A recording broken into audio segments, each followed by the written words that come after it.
compound was alpha-salvinorin. It's a sesquiterpene, which may not mean much to anybody here, but what it means is it's in a chemical family never previously known to contain any psychoactive drugs whatsoever. So here, 35, 40 years after LSD, coming from a plant, is a psychoactive drug active in the microgram range. And most people who've taken it believe 1 milligram is an enormous overdose. I have taken the plant several times and find it to be completely fascinating. The way I do it, the reason I haven't done the pure compound is because a friend of mine who's an MD and a clinical psychologist and who does drug research, but who probably doesn't want his name mentioned here, he's as hard-boiled a character as there is, and he took it, and it completely knocked him off his pins for a couple of weeks. There was great concern. He could talk of nothing else. And during the experience, one of the somewhat disturbing aspects of this compound is you, unlike the psychedelics we're talking about here, you undergo a complete break with reality, but you don't stay still. You move around, you curse, you open and slam drawers, you rush around in a strange and manic fashion, which you don't remember at all afterwards. So we've created a protocol for doing it, which is the rope 'em to a tree protocol, which is very effective. And basically tie people down, restrain them, and then see what happens. The descriptions of the pure compound by DMT test pilots are that it is at least as challenging and weirder in some ways and in a completely different direction. And the more sophisticated people have come back talking about some kind of geometric, some kind of extreme spatial distortion. People talk about how the world unzips, or the world rolls up, or the world folds up. And people in this manic state sometimes appear to be trying to crawl into something. I mean, people get into if I could,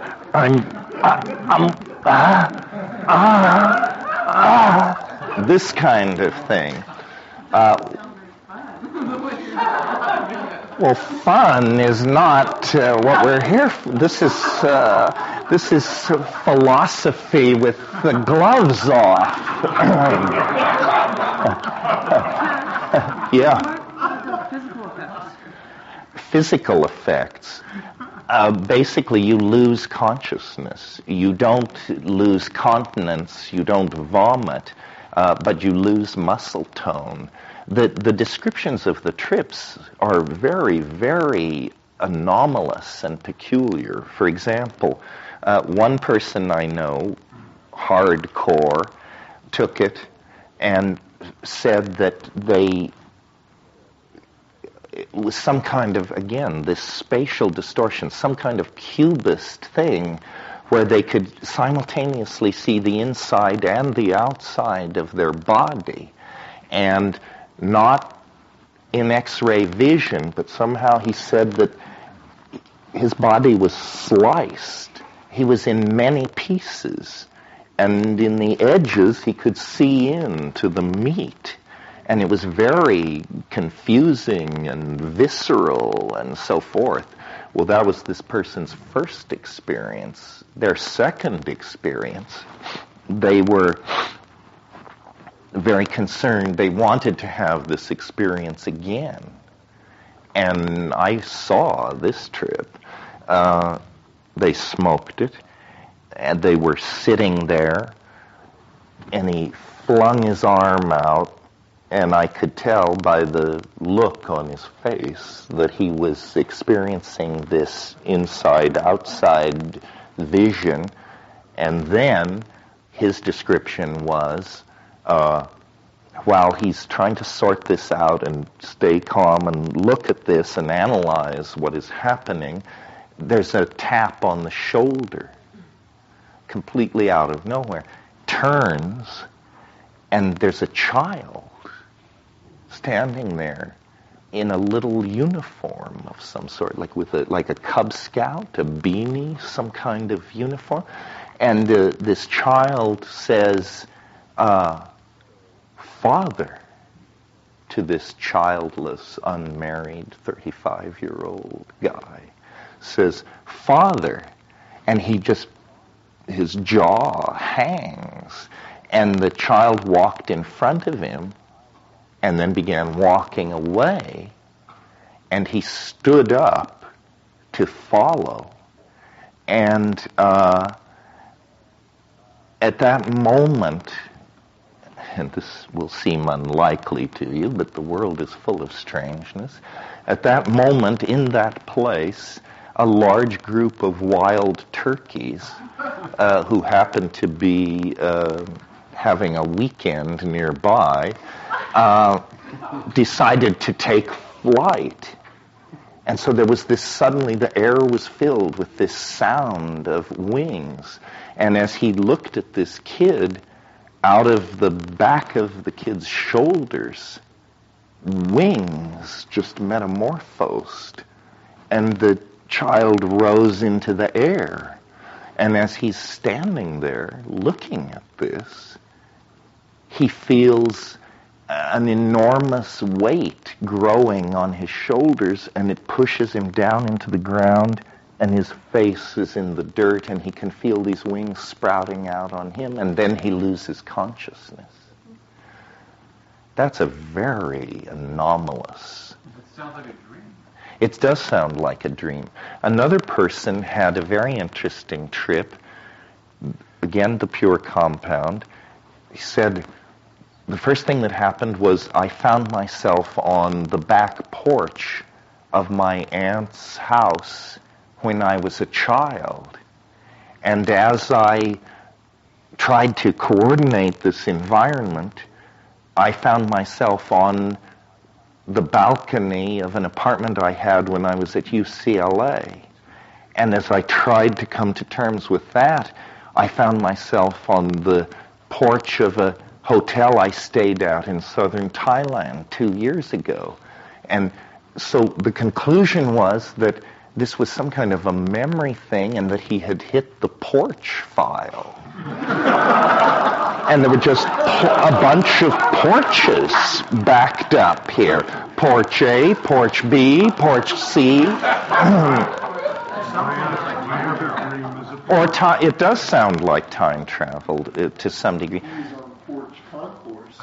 Yes, he was on the porch course, going through all adumbrations of porchness. It was a porch-specific experience. How does the body metabolize? How well is it efficient metabolism? It metabolizes it fairly quickly. First of all, it's such a small amount, and it goes away. My experience, now speaking from my own experience, is only with the plant, which I find quite challenging enough. And I really urge you to explore this. Number one, it's legal. Number two, you can grow it in your apartment. Plant. You don't have to kill it to use it. In other words, it isn't the roots, it's the leaves, and it's very willing to produce these leaves. I've done it a number of times. At first, it was elusive, and my attitude is always, if it's legal, it ain't going to work. But and that just being a cynic and knowing how life works. But I took it the first time it worked. It was interesting, actually, how it approached me. I had been hearing about these horrendous pure compound trips, and somebody said, well, when are you going to do it? You've got to do it. How can you not do it? You're up there talking about all this. You have to do it. So I had a lot of confusion in my life, as usual at that time, and emotional upheaval and this and that. I was not eager to expose myself to this drug. But came the evening, and so I did. And here's how I do it. I weigh, and I inject this incredibly technical concept of weighing the dose. I weighed 35 grams of it, and it was quite a pile. And then of leaves, fresh leaves. And then I removed the mid-vein from these leaves in order to lower the volume so I could get it in my mouth. And then I rolled it up into this wad, which I could just barely get into my cheek by, shoving it in. And then I lay down in darkness in a place where I can see a digital watch. And I wait 15 minutes. And then I spit it out into a bowl right there without getting up, without moving much. I just roll over and spit it out. And about 2 to 5 minutes after that, you begin to get what's called streaming. I see it after orgasm. I think a lot of people do. It's some kind of low-level hypnagogia. Has no content, but it's a clue that you're on the edge of an altered state. Streaming. Well, so then after a couple of minutes of that, this thing began to work. But on this first trip, it was absurd. It was little blue kittens and little pink bunnies, and they were doing kick-step like the Rockettes in lines, and there were little bluebirds pulling ribbons through the scene that said, "Don't worry, don't worry, don't worry."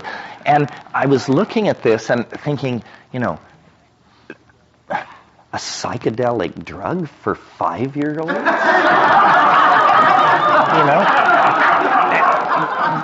Which, as I was experiencing it, you could have given it to any 5-year-old and they would have been absolutely delighted. I mean, it was Sesame Street Saturday morning psychedelica for sure. Well, so after about 20 minutes or 10 minutes of this, I said, look, so I'm chicken shit, but not this chicken shit. Is this it? And basically that was it for that trip. And so the next time I took it was under somewhat more dramatic conditions. I was alone in a tent, in a rainforest, in a jungle, and I zipped up my tent so it was totally dark. And there were two very interesting things about this trip. The first thing was, incontrovertibly, I could see in total darkness.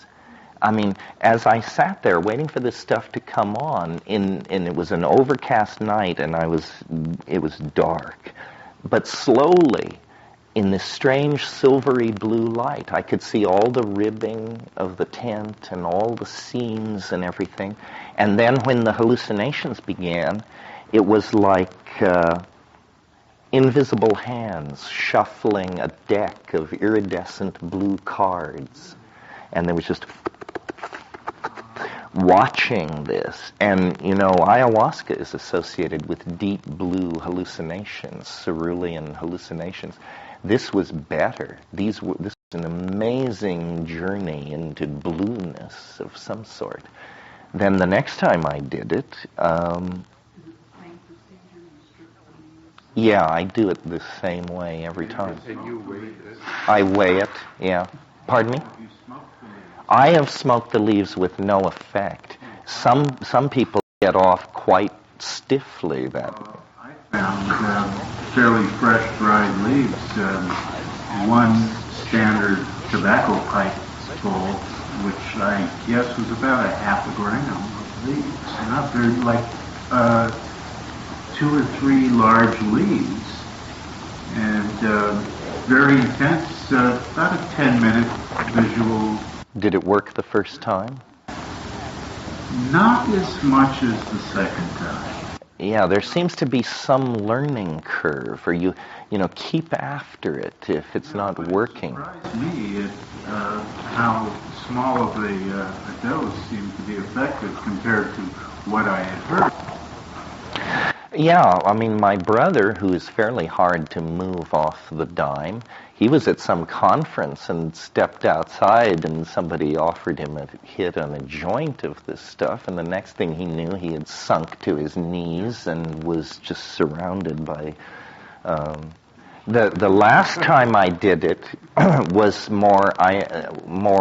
it's getting more and more dramatic. The last time I did it, I was alone in a room with a big skylight, and it was a full moon night.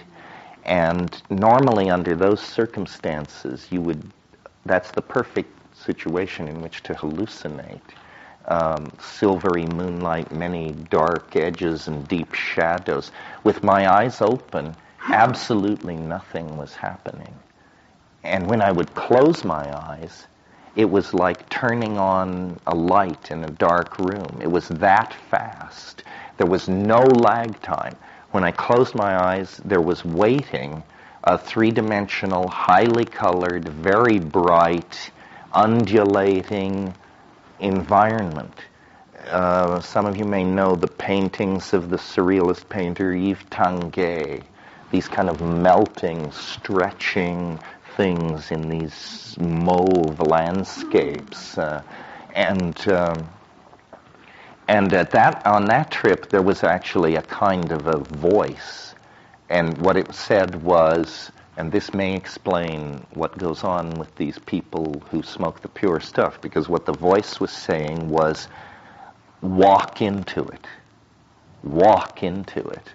and I said, no, if I walk into it, I'll stumble over furniture, I'll fall down. It said, no, walk into it. And because there's no lag time in producing these hallucinations, closing your eyes is like opening your eyes.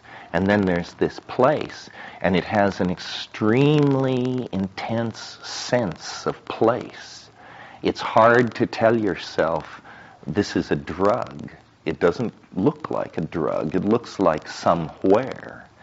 Now, the only other thing I can tell you about this, and this is fascinating to botanists, is this plant is known only from this very small area in southern Mexico. The people who use it are Mazatec Indians.